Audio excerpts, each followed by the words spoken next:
Are you the fanatic we're looking for? Welcome to the Mrs. R Relevant Daily Draft Podcast, part of the Draft Professor Podcast Network.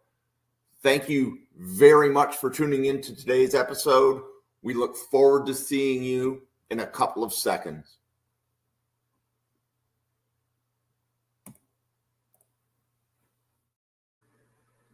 Welcome to the Mrs. R Relevant Daily Draft Podcast. I'm Jim. That's Bill. Maybe you've seen him on the channel before. How you doing, Bill? I'm doing great, Jim. Yeah, it's a little lonely here tonight. I know Parker was going to be here with us, but he's hanging out at the Nashville Predators game. Parker, when you watch this, just know that we miss you. We're going to cover some DBs tonight. But before we do that, we're going to do a little housekeeping. So first off, make sure that you like the channel. Make sure that you subscribe. Make sure that you are following us on the socials. I am at Spark Scouting on X. He is NFL Draft Fanatic. No, I am Fanatic on X as well. We have daily draft content coming to you, all sorts of things. We've got scouting reports. We've got Senior Bowl coverage coming up. We're going to cover some stuff around the college football playoff. We've got it all. So without further ado, Jim, I think we're ready to cover some DBs on this hashtag Ball Hawk Breakdown Tuesday night. I like the ball hawk breakdown. That was really clever. So, hey, I tried. Yeah, so we're going to be starting with some corners, and we've got a big finish. We've got some really good safeties we're going to be covering at the end. Oh, yeah. But the first player we're going to cover is Quincy Riley, who is a boundary corner for Louisville, and you see at 6'0", 195. But Bill, other than him being a boundary corner, what do you want to tell us about Quincy Riley? Yeah, so Quincy Riley, you hit the nail on the head there, Jim, 6'0", 195. This is a guy that's got really elite ball skills. He is jumping routes left and right, creates turnovers. He's got a natural feel for the position, and that's what you want on your boundary corners. He's also very durable, increased his snap count year over year. His production's also increased each season. He also brings special teams value as a return guy. This is a guy you can have in the kick return, punt return game who can help build some actual value there as well. The knocks on him, obviously, he's a little undersized at 6', 195. We've talked about it on Friday nights with me and Randall. You know, if you have a corner that's 6 foot, how do you match them up on the boundary versus a DK Metcalf who's 6'4", versus a Mike Evans who's 6'5"? So he's a little bit undersized, but it's not enough to where his ball skills can't make up the difference. He also, even though he has those elite ball skills and those very good coverage skills, he's very over aggressive in coverage. There's times where he over jumps the route. There's times where he makes big misses and it leads to big plays and broken tackles. And there's also some over aggression in terms of penalties. All in all, that being said, this is a guy that I have firmly in my top 100 in the cornerback big board that I have. Around 2-3 grade. Reminds me a lot of Greg Newsome Jr. from my hometown fandom, Cleveland Browns. This is a guy that you can put on the boundary. You could use in the slot. He's versatile enough to do both. I think he sticks outside at the boundary at the next level. But this is a corner that teams are going to be clamoring for as we move into rounds 2 and 3 because he's got those ball skills that you covet. So, Bill, where do you think the ceiling is? Like, how high could he be drafted? And then the floor, like, how far do you see him fall? Do you think it's like he could be taken at the top end of round 2? Or, like, how early on day 2 do you think he can go? I think the ceiling for him, with the slight frame concerns and the aggression, the ceiling is round 2. I would say pick 33 is the absolute ceiling. I don't see him getting into the first round unless there's just a complete failure or a complete run on corners at the end of round 1. His floor, he could fall into day 3, especially if teams don't like his size. They also could say his long speed is average at best, so he may not be able to keep up with some of those corners when he's beat. I think it's perfectly fine, but some teams may say he's not fast enough. So I think if I had to put a range, it's round 2 to round 5. Okay. So, and that's that's a heck of a range, right? That we're quoting on a player. And I think that's part of the first of all, this is a mid-season scouting report, right? Mm-hmm. So we're not planning a round 2 flag, and we're not planning a round 5 flag. Bill said top 100. That seems to be fair for the player, but you will see other publications that have him closer to round 6 than they do round 3. I'm just going to throw that one out there. Okay, next one, Woodi Washington from Oklahoma. So, Bill, you want to kick this one off? Yeah, so Woodi Washington from Oklahoma, we're talking 5'11", 195. This is a guy, he's really got good feet to mirror receivers underneath. He's got very fluid hips. He's not a liability in man coverage. He's got the good back pedal that you want to see and length to stay with receivers. He also is great on route recognition. He has a good click and close ability. He's a guy, I like to say, see ball, get ball. That's the type of corner that Woodi Washington is. He also is very willing and has success in blitzing off the edge in run support. There is a consideration for me to move him to safety. We talk about DBs, so he starts off as corner. You could have that conversation with Woodi. I think he's better served at a corner, because if you move him to safety, he needs to pack on another probably 15 pounds before you start to even think that he's not undersized. The big issue, though, is that his ankles and his hips, when he tries to redirect, it's very clunky. So if he's beaten and he has to redirect, it's very clunky. It's like watching the Tin Man try to run down the yellow brick road. It does not look pretty. In addition to that, he has adequate speed, but there are concerns about his long speed, just like we talked about with Quincy Riley. There are those concerns as well. In addition to that, a lot of times I saw Woodi Washington physically overwhelm wide receivers, just get in their chest, press coverage. When he moves up to the next level, that's not going to be possible. There's going to be guys that are bigger than him and stronger than him that are just going to push through him and blow by him on the way to the end zone.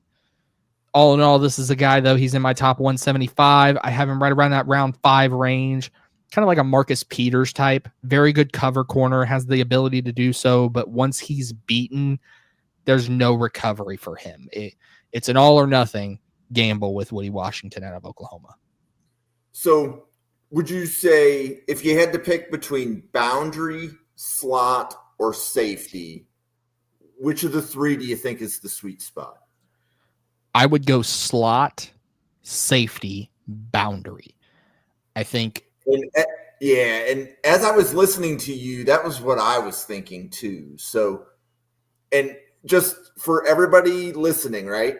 So if you're grabbing a corner in round 5, you're expecting him to play special teams. If he's going to make the 53, he's going to play special teams, and you're hoping he can play one or more positions in the defensive backfield. So most teams have a DB that could play 1 or 2 spots. And like Buffalo, for example, has Cam Lewis. So he'll play boundary corner. He'll back up Teron Johnson in the slot, and he'll play safety when Cole Bishop gets injured in the game last weekend, right? So it doesn't matter who gets hurt. He is the next man up. Woodi Washington sounds like he has a pedigree that he might be able to have a career in the NFL doing that. So and that would be one of the reasons he would get drafted in rounds 5 or 6, is that there is some position versatility for him to have a path to make it to the 53. So, yep, absolutely. Okay. Jermari Harris from Iowa. So Jermari Harris from Iowa, 6'1", right around 190, 189, 190. I've seen different publications. This is a guy has the size to play on the boundary, a little bit lighter than you'd like. You'd like to be closer to 200, but that's splitting hairs. He's very physical in press coverage. You look at the screenshot there, he's got a wingspan that goes beyond the screen grab. This is a guy, he also, not to, have a pun here, but he's a ball hawk. He's got the mentality to make plays and the production to back it up as well. A lot of folks, you say ball hawk, have 1 interception. That's not Jermari Harris. He also is very scheme versatile. You can use him in man. You can use him in zone, use him in both coverages. he also has what I like to call a blue collar work ethic. This is a guy who's going to put the hard hat on and go to work every single day. He's going to play hard to the whistle every single day.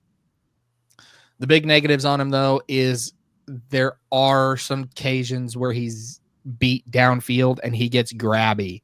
He's got to learn to keep him hands to himself.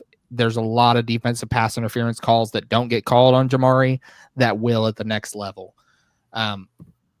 He also, I'd like to see him process a little faster in zone coverage. Some cases he gets caught flat-footed and he's not sure where he needs to go next.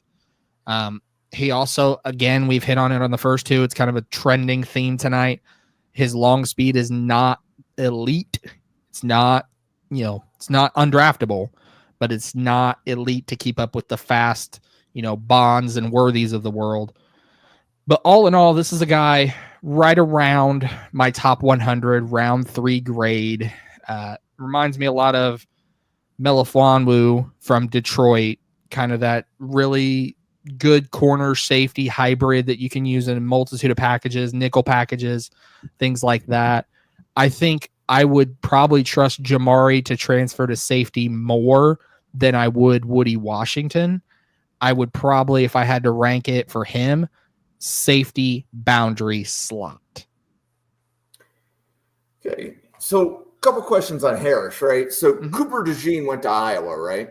Yep.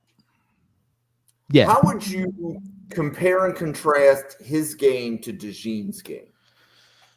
Ooh. So DeJean was kind of more of a jack of all trades type of guy. While he was a ball hawk, he also was a solid tackler. He also provided special teams bonuses and punt return, kick return. Jermari Harris doesn't do that. He specializes more in the coverage aspect. Cooper could do it all. So if you take Cooper's coverage skills away and put it in the body of a 6'1", 189 guy, that's Jermari. So, but yeah, I would, and this is going to be somewhat of a little hot take, but I would say that if Jermari Harris played on special teams, he would probably be talked about just as much as Cooper DeJean.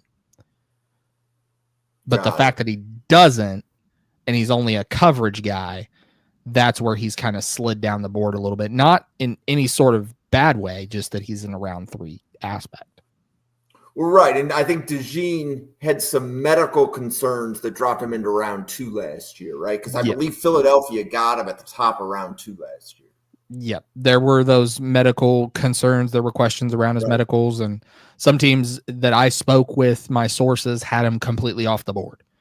I have not heard or seen anything from that from Jermari. Not to say it's not out there, but the people I've spoken with, clean bill of health. Right. So several, obviously we don't want to scout the helmet. We want to scout the player, but we do need to pay attention to the fact that Iowa churns out defensive backs. Like maybe not as much as they churn out tight ends. Yeah. But this is a school that pumps plenty of NFL caliber DBs. And Bill, you said you look at Harris as being in your top 100. Yeah. Yeah. Harris would be in my top 100. And the question I always ask myself when I look at those quote unquote school prospects like Iowa's pumping out DBs and tight ends is, if I move Jermari Harris to another school, do I get the same skill set? And I do for him. Okay. So Jeadyn Lukus from Clemson. What do you want to tell us about Mr. Lukus? Yeah, so Mr. Lukus, I got 6'2", 200 pounds. The big pros, size and length. This is a guy, probably one of the biggest corners we've talked about so far tonight, and has the length and wingspan to be able to play on that boundary. He also has very good athletic ability. This is a good athlete for Clemson. Has the speed that you'd want, has the acceleration that you'd want. He also is good in coverage skills. He's got both good man and zone coverage skills. The negatives on him is he's not as physical in run support as the guys we've already talked about, like the Quincy Riley and the Jermari Harris. It seems like he shies away from it a little bit. In addition to that, he's very inconsistent, and there's a lack of production that I don't see from him that concerns me. You have a guy that has these athletic traits, has this size, has this length. I should see more, and I don't see it. My biggest note on Lukus is that he should return to school. I think this is a guy that needs to return to school, put it all together for a full season, show me some production. He's the lowest graded player that we are going to talk about tonight on my big board. I have him in round 7. This would be a diet Jalen Johnson from the Chicago Bears type of guy. Jalen Johnson has that athletic ability, that length, right, and that size that we've talked about, but he also has the ability to put it all together.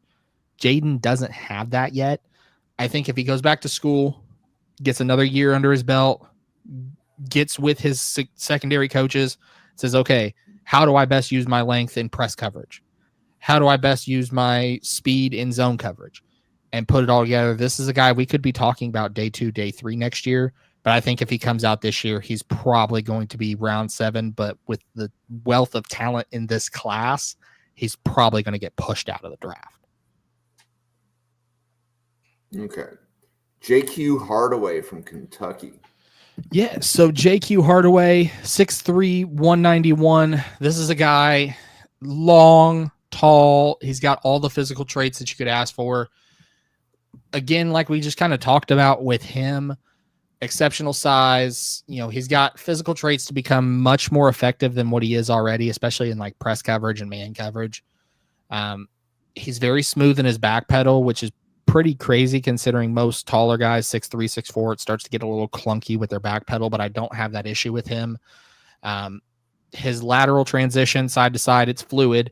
It's not going to light the world on fire. He can't turn on a dime, but he can get the job done for a guy his size. The negatives, though, his motor seems to run hot and cold in run support. There's times where he just wants to hit somebody as hard as he can, and then there's other times where he could just go without it. Obviously, some other things that I've seen is there's issues where he has his back to the passer and can't find the ball while it's in the air. So that's a question mark that I would look at. With JQ Hardaway, he's a guy, he's in my top 150 right now, right around the end of round 4, start of round 5 range. Reminds me a lot of Lonnie Johnson for the Carolina Panthers, a guy who's got the skill set, he's got the athletic ability, needs some seasoning, needs to sit on the bench for a year, maybe on the practice squad while he learns the team's playbook and learns to, finesse his technique and, hammer out the rough parts of his game. But once he hammers those out, this is a guy that you can use. I would say you can use him on the boundary. In a perfect world, he probably goes into the slot just because of some of the issues that he has. But you could use him on the boundary in a pinch. Would he be a full-time starter at the boundary for me in his current state? Absolutely not. I would say if you draft him and expect him to slide onto your cornerback 2 on the right side, it's not going to go well for you. Okay. Ricardo Hallman from Wisconsin. Yeah, so with Ricardo Hallman, 5'10", I've seen between 170 and 185. So his weight, that's one of the things that's going to be noted at the Combine, Senior Bowl, Shrine Bowl, that postseason circuit, because it's going to be a big question mark. Some teams are going to have him closer to 170. Some are going to have him closer to 185. But before we get into that, he's very smooth with his back pedal. He has very good leverage skills, keeping his cushion there, and stays on top of routes very well. He mirrors them very well. He also shows very good hips and quick feet to transition, so he's not caught flat-footed. This is a guy that can turn and run with some really good wide receivers. He has really good ball skills, tracks it well in the air, almost like has a sixth sense about where that ball is in the air. He also does support the run, very physical, very aggression. The biggest negative, though, is that he is undersized, like we talked about, 5'10", 170, 175, even 180. Even then, that's still undersized when you talk about going up against a Mike Evans, for example, 6'4", 225. I'll round it down. That's a type of guy you can't put on the boundary at 5'10", 185. He'd be a great slot guy for you. Absolutely. But in his current size, I don't see him on the boundary. With that being said, even though he goes into the slot, he is a really good slot corner in the NFL. Getting a little hot take-ish here, but if I had to put him in the ranking of slot corners in the NFL, he would probably slot into the top 10 on day one. He's that good of a slot guy. Mm. It's just he doesn't have that size to play the boundary. All in all, I have a top 100 grade on him. He's right around that round 3 range where teams are going to say, okay, I just want the best corner. I don't care if he's slot or boundary. I just need a guy in my cornerback room. Kind of compares a little bit to Asante Samuel Jr. in terms of that good coverage skills, just if Asante Samuel Jr. was 5'10", 180. But for me, I want to see Ricardo Hallman. If he comes in lighter, I want to see him pack on some pounds. It's kind of like the conversation we had with Nate Wiggins out of Clemson. That same conversation of what's he going to weigh? Once he weighs that, what's an NFL team going to do? Once they draft him, they need to immediately bring him into their strength and conditioning program and get some poundage on him. If they want to put him at the boundary, I don't think you have to. I think this is a guy you can draft, put him at your slot cornerback, and as a gunner on special teams, set it and forget it. Mm-hmm. And from my standpoint, slot corner is one of the starting 11 players on defense, right? Like there's very few teams that will play 4 down linemen and 3 linebackers. Hey, Detroit Lions, I'm talking about you. Right. They're about the only team I know that generally doesn't do a lot of subbing with their nickel corner. And obviously Buffalo actually exploited that last weekend by throwing to their running backs because a running back against a linebacker in pass coverage is usually a mismatch. So Hallman, if he's drafted as a slot corner, as Bill said, you have to consider that your team is targeting a starter there. Yep. That's not a backup role. That's somebody that's going to be getting more snaps than your third linebacker. So that's definitely a great insight there, Bill, that he's generally going to be projected to slot. Yeah. So, okay. So the last cornerback that we're going to cover is Benjamin Morrison from Notre Dame, and he is currently hurt. But, Bill, what do you want to tell us about him before he got hurt? Yeah, so Ben Morrison from Notre Dame, 6 foot, 190. Me being in Indiana, just 2 hours south of Notre Dame, I got to watch Ben Morrison up close and personal quite a few times. He is a guy, very good short area quickness, very good change of direction ability. He's got exceptional ball skills and awareness. This is a guy that has that sixth sense radar on where the ball is and where it's going to be. A very good high football IQ. This is a guy that I saw several times bait quarterbacks into throwing the ball his way and immediately made them regret it. Very versatile defender. This is a guy that can play man. This is a guy that can play zone. In addition to that, even though he's very good right now, he has room to grow. This is a guy that is just hitting the peak of his developmental curve. Obviously, some knocks is that he is, again, 6 foot, so it's a little bit shorter than you'd like, but it's not the end of the world. His tackling technique does need some refinement to consistently bring down an NFL running back. It's not that he's not willing to do so. It's that he needs some refinement to bring him down. But now we get to the durability conversation. Obviously, spring ball, he had surgery on his shoulder. Now he's got the hip injury. At 190, NFL teams and GMs are sitting in the war room and they're saying, okay, I've got a guy who's had a shoulder surgery. He's had hip surgery. He's only 190 pounds. Can he hold up over a long season? I believe he can, because other than these 2 injuries back to back, it seems like almost a case of bad luck. However, at the combine, it's a conversation that he's going to have to answer to. What does your medicals look like? What are you doing to help prevent these injuries in the future? What's your conditioning program look like? All in all, this is a guy, a day 1 starter, a future lockdown corner in the NFL. I have him as a round 1 grade. Reminds me a lot of AJ Terrell, Atlanta Falcons star corner. Right now, with the injury, Ben Morrison is my cornerback 3. And people are probably thinking, well, who are his other ones? My top 2 would be Travis Hunter, number 1, because I have him playing corner at the next level, not receiver. If you have him play wide receiver, that takes that out. Number 2 is Will Johnson from Michigan. Number 3 is Ben Morrison. And I think the gap between Will Johnson and Ben Morrison is a lot closer than the gap to my next corner, Siobhan Revel. So the gap between Johnson and Morrison is closer than Morrison and Revel. Right. So, and Bill, you and I have podcasted defensive backs, and I've made this point numerous times. 3 of the top 4 cornerbacks in this draft are injured right now, with Morrison being one of the 3. So Will Johnson, who you mentioned, is out with an injury. Siobhan Revel, also out with an injury. So I know on the Draft Professor Simulator, I've pushed Morrison down the board quite a bit. So I don't believe he was in Dane Brugler's top 50.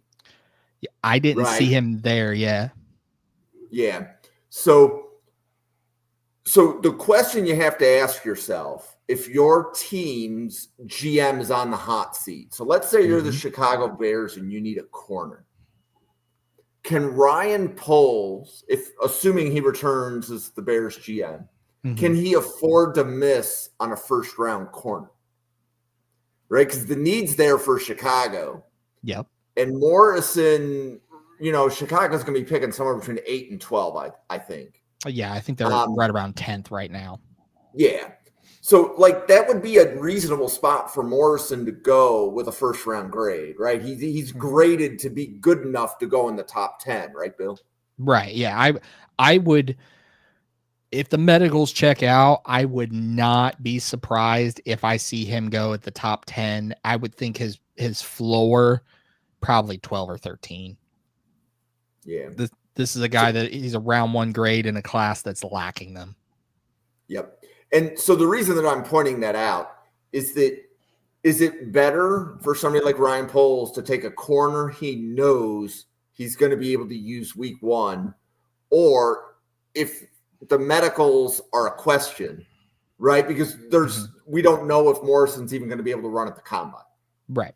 Right. So if you're Kansas City and you're at the back of round 1, and you need a corner and Morrison's there, that to me is that's an easy light switch pick. Yeah, we're just going to flip the switch. We're going to pick it because Kansas City can afford to miss in a first round pick.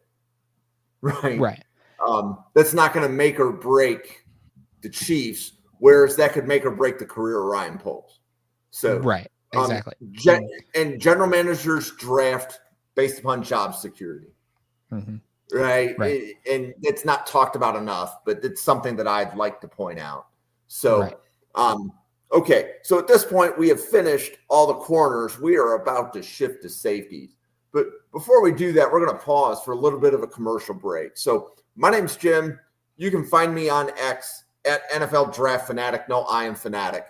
And I designed the Draft Professor Simulator. It is the only interactive mock draft simulator out there. So it's a simulator where you're basically mock drafting against picks of other fans every single time you do it.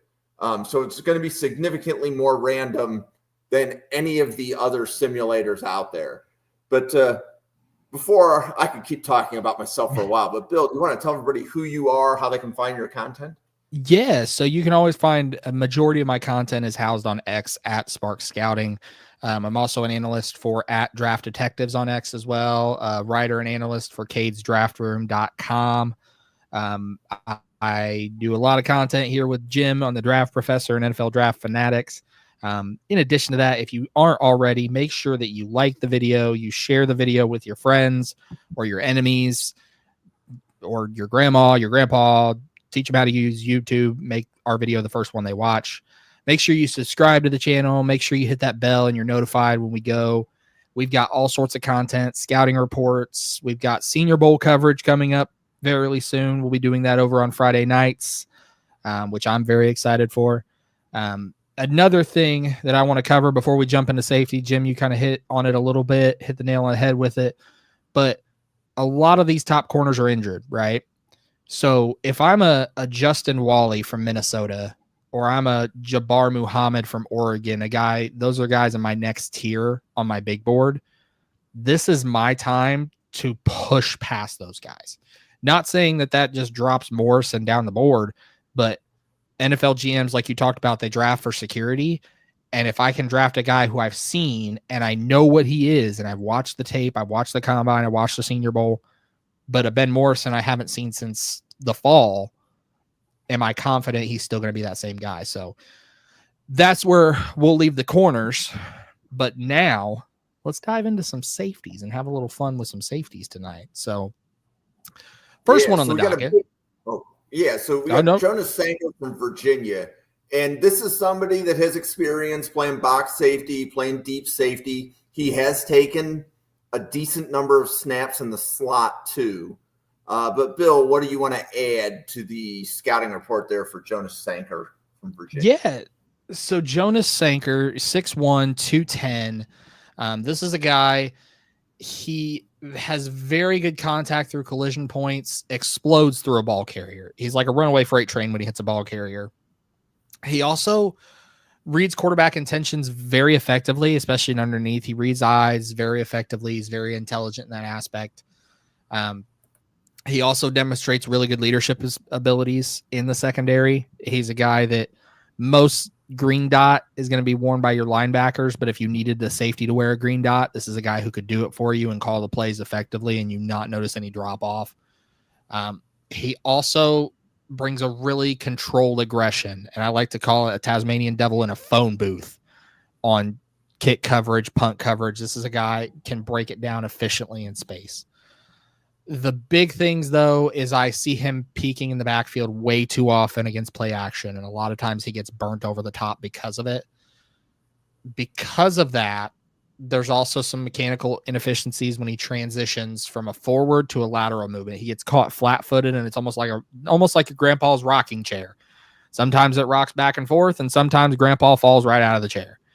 So I also see him struggle to match up against NFL caliber tight ends who can leverage their size against him. 6'1", 210, that's a perfect size for a safety, but I have concerns on Sanker being able to box out against some of these larger tight ends, the Kyle Pitts of the world. All that being said, though, this is a guy I have firmly right around round 5. I think he is a very draftable talent. I think he compares a lot to like a Byron Jones from Dallas, kind of a safety / corner. This is a guy you could use at safety. You could use him in the nickel. You could use him in some slot corner packages as well. He has the ability to do so. I think his role is a full-time safety. But if I get with a creative defensive coordinator, we talked about Detroit, Aaron Glenn, if I give him a Jonas Sanker, a Brian Flores, if I give him those types of guys like a Jonas Sanker and say, hey, here is this guy, this is what he can do, they're going to use him in a multitude of roles. But I think there's still some room to grow for Sanker. There's still some things to work on, but this is a guy that you could draft and put at safety and not notice any issues, especially with the ability to call plays as a green dot guy. Yep. And I think this is also going to be a player you're going to see some range of evaluations on, right? So, Bill, you said round 5. So he's right around like that 150, 175 range? Yep, right around 150 is probably where I'd put him. And there are people that are putting their stake in the ground saying that he is top 75.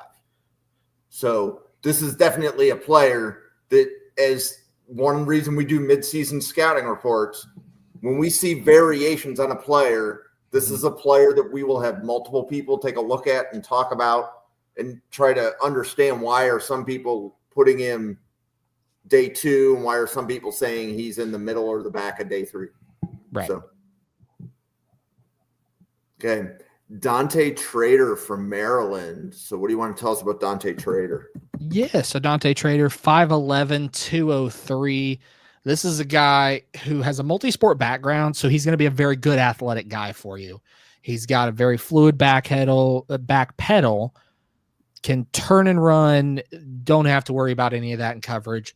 In addition to that, I like to call him Professor Xavier. He's very cerebral on the back end of that defense. This is a guy who processes quickly, almost knows where the quarterback's going to go with the ball before the quarterback's even thrown it, and can jump routes very well. Very good tackler, rarely misses in the open field. He's also scheme versatile. You could put him in single high safety coverage. You could put him in the box. You could use him as a big nickel defender. You could use him as a slot corner. The sky is the limit for Dante and his scheme. However, the big knocks on him is he's seen somewhat as a tweener size at 5'11", 203. Too big to play corner, too small to play safety. So NFL teams have to make that determination on where they want to put him. He also, even though he has the ability to hit and the ability to tackle, he lacks that somewhat of like they call a wow factor. This isn't a guy that's going to end up on Sports Center because he just smokes a running back. This is a guy who can make a good hit now and again, but his ball production, it's solid. It's not elite. I'd like to see him convert more of those pass breakups and pass deflections to interceptions, especially as a safety. All in all, this is a guy, again, right around that same range, round 4 to 5 between the top 125 to 150. Kind of like a Jeremy Chin type of guy, where Chin was that same style, very good coverage, could you do a lot of different things for you, but it was tough to find him a full-time role somewhere. I think this is a guy more so than probably any other person we talk about tonight. It's going to be important on who drafts him to have a set plan in place. I am taking Dante Trader to play blank. Set it and forget it. Yep. Don't say I'm going to take Trader to play safety and then I want to put him at the slot. No. Pick him, set him somewhere, let him grow, and you'll be perfectly fine. Yeah, so he's had pretty much an equal number of snaps in the box and deep the last 2 years at Maryland. And this year, his number of missed tackles went down significantly. Mm-hmm. So there will be, what NFL GMs will see is that this is a player that's improved since last year. He's cleaned up some pieces of his game. So, like Bill said, he could play box, he could play deep, he can do a few different things. So I definitely concur about that 5th round rating, and we will see what transpires over the next 4 months of the draft cycle. Okay, the next safety is Malachi Moore from Alabama. What do you want to tell us about Mr. Moore? Yeah, so Malachi Moore from Alabama, 6 foot, right around 200, 201. This is a guy, again, very versatile. You can have him play in the box. You could have him play in the slot. You could have him play even some corner. You could have him play even some single high. He's got a very good football IQ, especially against the run. There's a lot of times where I see Malachi Moore diagnose a run play before the running back's even taken a step forward. In addition to that, he also has special teams experience, and that's going to add to his NFL draft stock. And NFL GM is going to want a guy that they can play at safety. If it's a backup safety like Malachi Moore, can he play for me on special teams as a gunner? That's going to be very good for him.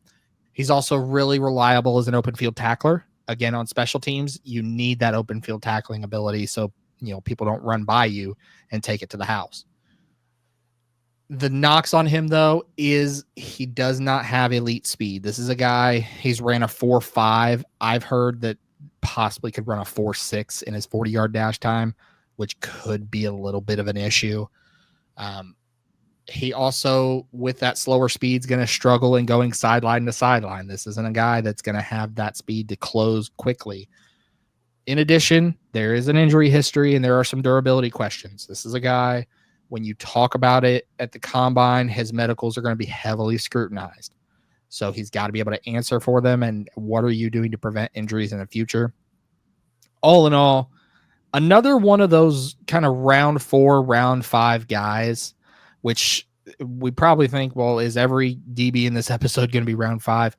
But a lot of guys are going to be in that same range because they all have different skill sets and different teams are going to view them differently. One team's going to say, hey, Malachi Moore is a round 5 guy for me. And one team's going to be like Josh, who says he's a top 100 guy because they're going to value different things. And Jim, you hit the nail on the head when you talked about different GMs. If I have a Ryan Poles, is he going to roll the dice on that, on that injury history? Or if I have a Brandon Bean who says, I'm good, I'm square in my job security, let me take a guy who's got that ceiling.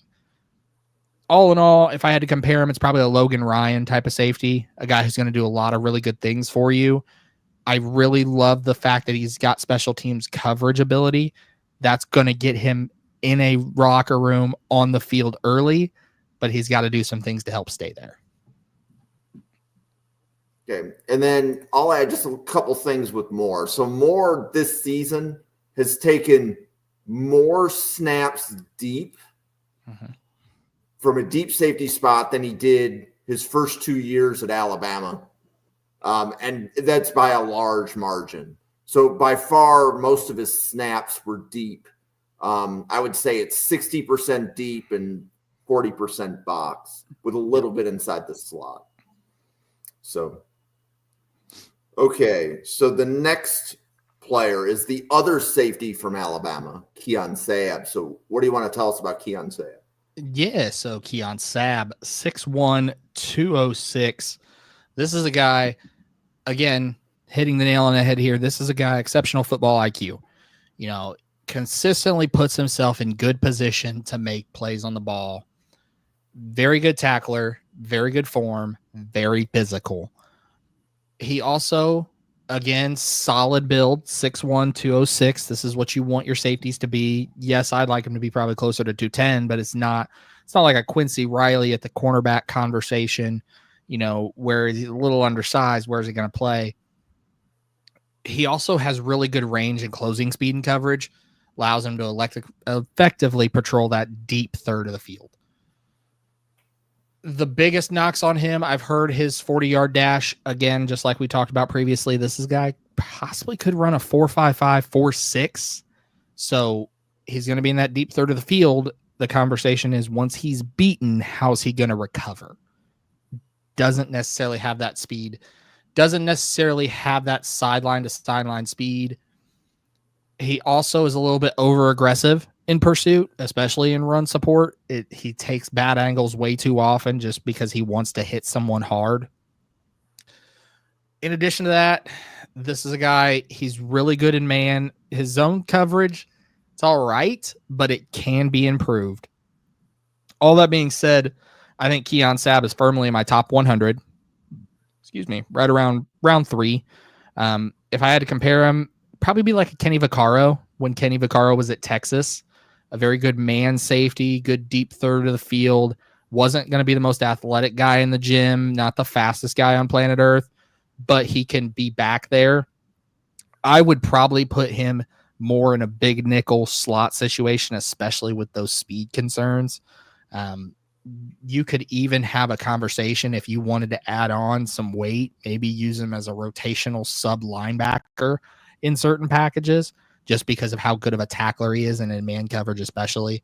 But if you're going to put him in the deep third of the field, you had better have some good corners on the outside to where you don't have to worry about him being the last line of defense for you. Cool. And was he the safety that transferred from Michigan? Or am I thinking of somebody different? I believe you are correct. I believe Keon Sabb was the one, which was another conversational piece that I had for Sabb, was transferring school to school like that. It's different NFL defensive schemes between the two. So the conversation then becomes, okay, how many schemes do you need to transfer to before you find the right one? But also, how much bandwidth do you have to learn these defensive schemes? And at what point are you just going to start tuning it out and acting on instinct, which isn't a bad thing.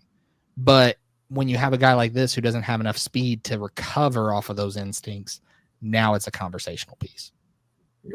So we're going to go from Keon Sabb, which Bill said if he puts on a few pounds, maybe he could be a late down linebacker. And the next guy we're going to cover is Nick Emmanwori from South Carolina, which already has that mass and might already be a linebacker. But Bill, what do you want to tell us about Nick Emmanwori from South Carolina? Yeah, so Nick Emmanwori, at the top of my scouting report for him, I have it circled, bolded, underlined, highlighted, written in italics. This is an Avengers level threat, folks. 6'3", 227. He's got a 4.38 40-yard dash at that size. This is a guy who's got that speed to go sideline to sideline, front to back. He's got very good tackling ability, especially in open space. I love his tackling ability and run support. He also is very good in man coverage, especially against tight ends, because he's got the size. He's got the speed. He's not going to get bullied around. He's also got really good ball skills for a guy of his size and stature. However, the big knocks on him is his zone coverage skills could use some work. It's not the greatest in the world. He has the athletic traits to do it. It's just going to need some refinement. Can be a little aggressive at times, especially when it comes to run support, because it can lead to blown assignments and missed tackles. In addition to that, I would like to see him develop as a blitzer more. And you're probably thinking, well, he's really good safety. Why do I need to blitz him? If I'm going to bring him down into the box, this is a guy I can bring down into the box. I want to see him be able to not only go into the box, but go after the quarterback. All in all, this is a guy that you can use as a safety, a power slot, a sub linebacker. You could use him to do a lot of different things. I think he is going to blow up at the combine. I think his testing numbers are going to be out of this world. And my grade right now for him is a top 50. I would not be shocked if after the combine, we're talking top 15. There's some folks I know, Dane Brugler's very high on him as well. I think he was on his first top 50 list. He reminds me a lot of Budda Baker, who just recently, before we went on the air, just got a long-term extension. So if I'm looking at that and I say, okay, well, the Cardinals just paid Budda Baker, why don't I just come here in the end of round one, start of round two, and get my own Budda Baker in Nick Emmanwori? But this is a guy, an Avengers level threat, athletic nightmare. And if I'm an NFL tight end and I look and I see Emmanwori's my safety matchup, I'm going to have to do a lot of different things because I'm not going to be able to outmuscle this guy. Yep. So I'm gonna kind of poke at you here a little bit on Emmanwori. So yes. Okay. So Emmanwori is probably in conversation for safety 2, right? Because Malachi Starks is probably in the top 15, top 10. Compare and contrast why Starks would be higher than Emmanwori. So it's funny you say that. I am probably one of the few people on planet Earth right now that does not have Starks above Emmanwori. I actually have Emmanwori above Starks. And the big reason is that Emmanwori has the athletic profile. He has the tackling ability. He's more physical than Starks. Starks is more of a finesse guy, where Emmanwori is a brute force type of guy. The plot twist is neither of them are my safety 1, which I'll save that for another day. But I think both of them are very good corners. I've seen Starks in the top 10, top 15. I think he's closer to round 2. Yes, that's hot take territory. People are probably going to vilify me in the chat right now for that. But if I was sitting there at pick 32, so end of the first round, and Starks is there, Emmanwori is there, gun to my head, the fate of planet Earth hangs in the balance on my draft pick, give me Emmanwori. Just because I like not only his physical ability, I like his athletic ability. I think Emmanwori has a higher ceiling than Starks does, because I think this is a guy you could either have him add on poundage, you could have him take it away, you could have him do a lot of different things, where Starks is more of a finished product right now, but he's got a lower ceiling. This is what he is. I like the floor ceiling analogy there, because I definitely think there's more to Emmanwori than what we've seen. So, So now I'm going to do a flash to drafts past. Compare Emmanwori to Brian Branch and Kyle Hamilton. Ooh. So like, what do you like about any of their games? And I'm not saying that they're comms. I'm saying that these are safeties that went high in the draft as playmakers. That's why we're talking. That's why I made that analogy. But go. Right. So if I had to rank them right now, I would say of the 3, Kyle Hamilton at 1, Emmanwori at 2, Branch at 3. We'll start from the bottom up. Branch was a guy that you didn't quite know what his position was going to be. Was he going to be a safety? Was he going to be a corner? Was he going to be a nickel? He didn't really have that defined role. Part of that was in college, he really didn't have that defined role. I think he landed in a perfect position for Detroit. They use him perfectly as a best of both worlds type of guy. We flip the script to Emmanwori and Hamilton. These are two pure safety guys that are going to be used in that aspect.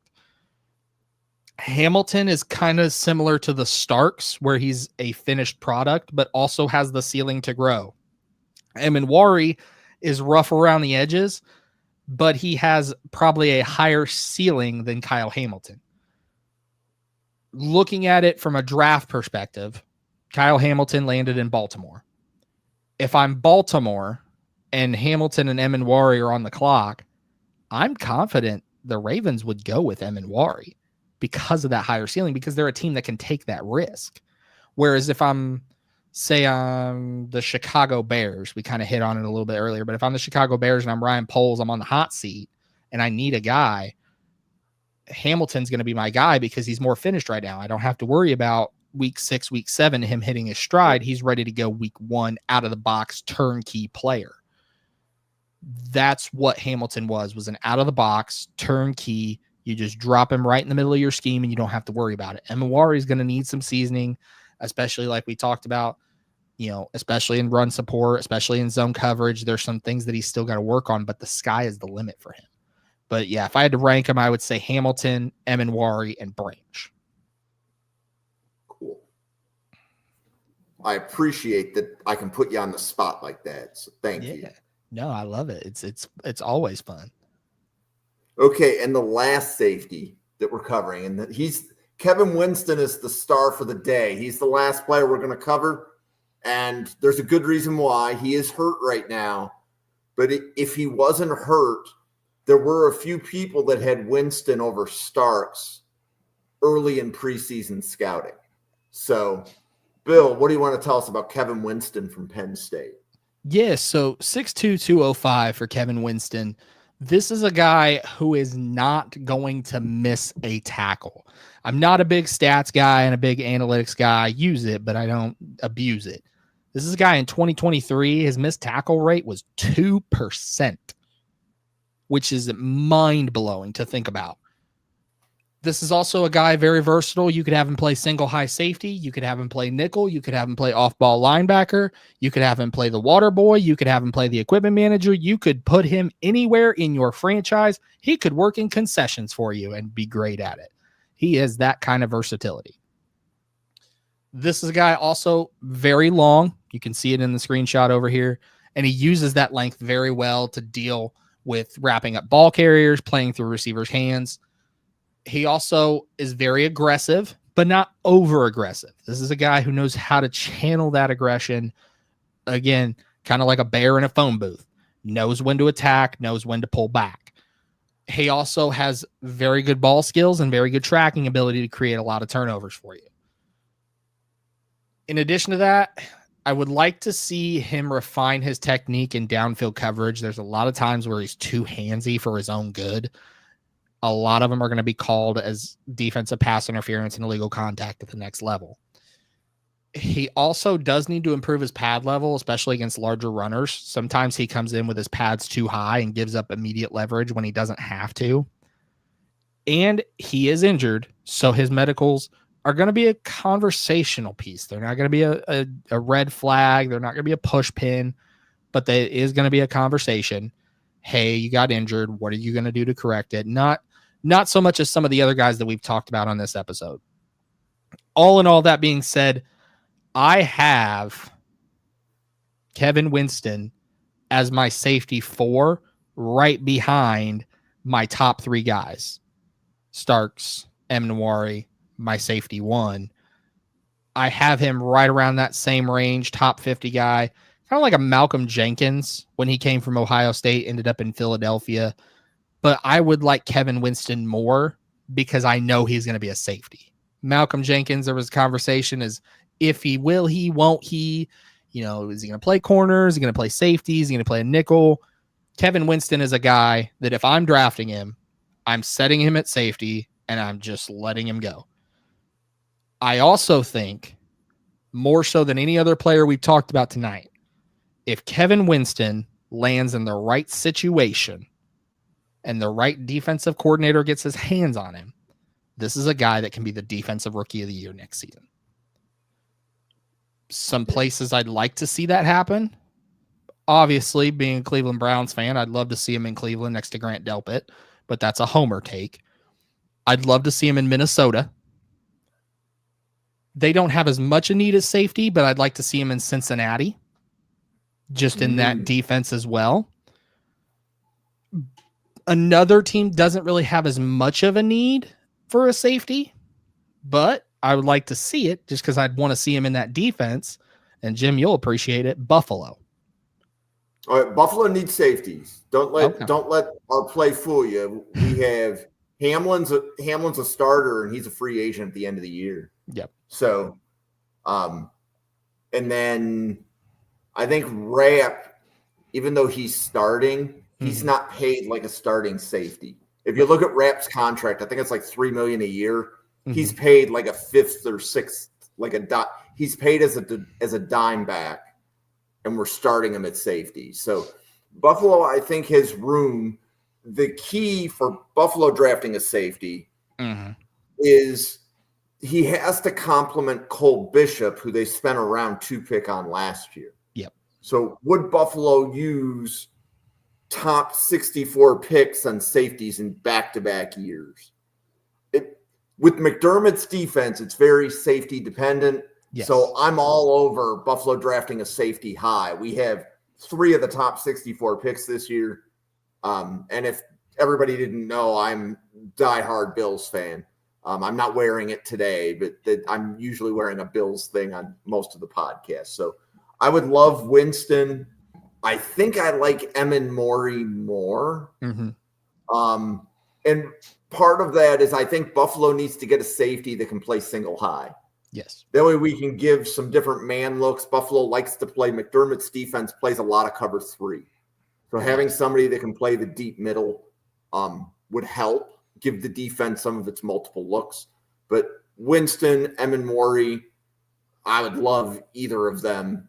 And if Starks fell to Buffalo, I think I would love Starks as well. So right. And that's the crazy part. We look at the top half of this safety class, guys like Starks and Emmanwori and Winston. It's a top heavy safety class, but it's also deep. A lot of the guys we talked about today are going to be there in round 4, round 5.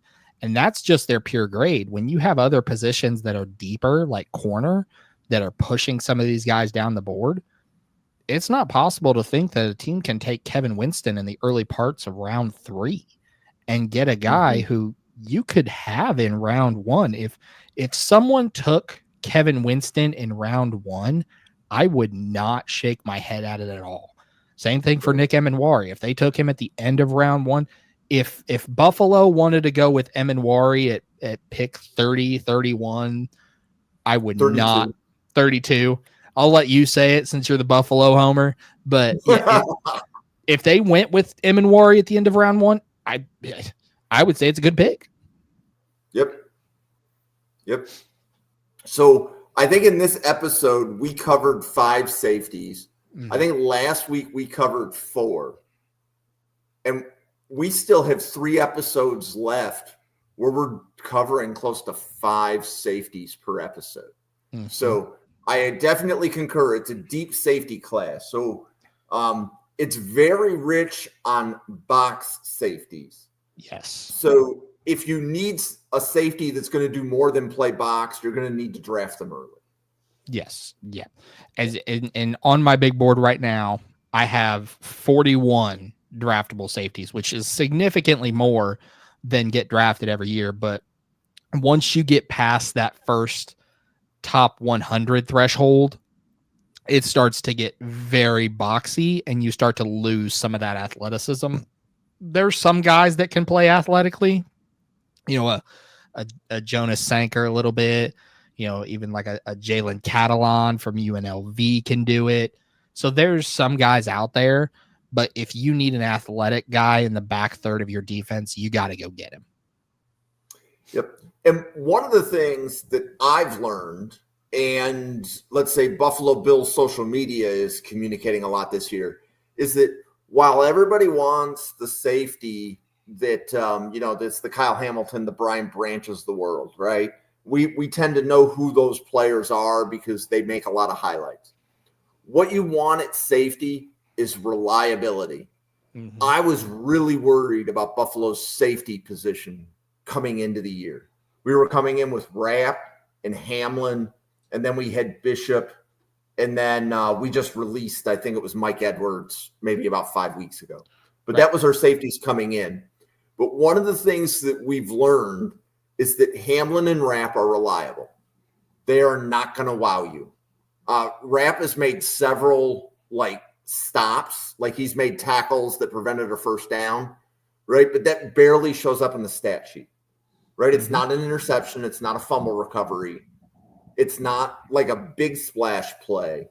But Buffalo's safeties are reliable in establishing a floor for the defense, right? Like nobody's going to get past them. No, we're giving up a lot of runs down the middle and some other things, and the metrics show that. But what you want with safeties is reliability. Your corners have to rely on the safeties being in the right spot. So going back to the point about there are safeties on day 3. Yep. If they're reliable, they still have a home in the NFL. Exactly. Right. You may not be the Kyle Hamiltons that are making the Pro Bowls and making the highlight reels, but there's 64 safety jobs in the NFL, and there's only one Kyle Hamilton and one Brian Branch. Right. And I think the other thing that we also have to have a conversation about too is a lot of these guys, there's going to be a run on safeties at some point in this draft. Once that first one goes, teams are going to say, he's gone. I need my athletic guy. If Malachi Starks goes to, let's say, Miami, let's just throw that out there. If he goes to Miami and then a team like Indianapolis is right behind, now Indianapolis has to scramble. Do we reach for a safety, even though it's not necessarily a reach on their board?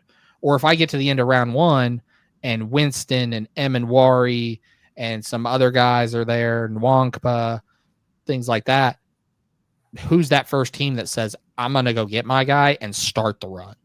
But at some point, and that's my final hot take for the episode, is at some point in this NFL draft, there's going to be a run, and you're going to see teams try to trade up. You're going to see teams scrambling to get one of these guys. Yeah, because the last 2 years have been relatively down at safety.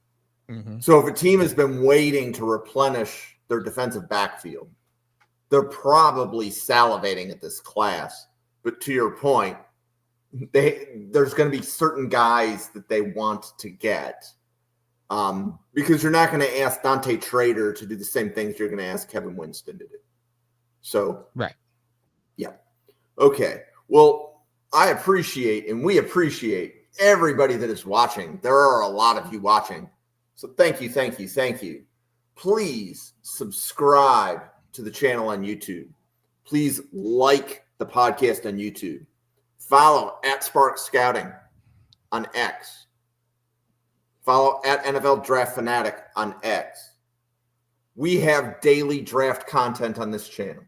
We cover the draft more than your 5 favorite channels combined. Guaranteed. We're on every day. So if you're sick of seeing us, that was part of the goal, right? So you'll see Bill 2 or 3 podcasts a week. I'm on 4 or 5 times a week, and there's plenty of others that are helping. We have about 20 people that are podcasting on this channel, and we have a little bit of organization behind the scenes, so not everybody's covering the same thing. But that's what we do at the Draft Professor. That's what we do with Mrs. R Relevant. So thank you. On behalf of Bill and myself, thank you very much for watching. I hope you all have a great Tuesday, and we'll see you again tomorrow. See you then, folks. Thank you for watching this episode of Mrs. R Relevant, the daily draft podcast brought to you by the Draft Professor Podcast Network. If you have not already, please hit the subscribe button on YouTube. Please hit the like button on YouTube. Follow the Draft Professor page on Twitter at NFL Draft Fanatic. There is no I am fanatic. We have content coming to you every day. You can see some of the people delivering that daily content to you on the slide now. Find them on Twitter. Give them a follow. There's always good dialogue on Twitter, and that's how you can find even more draft content than you saw in this episode. Thank you very much for watching, and have a great day.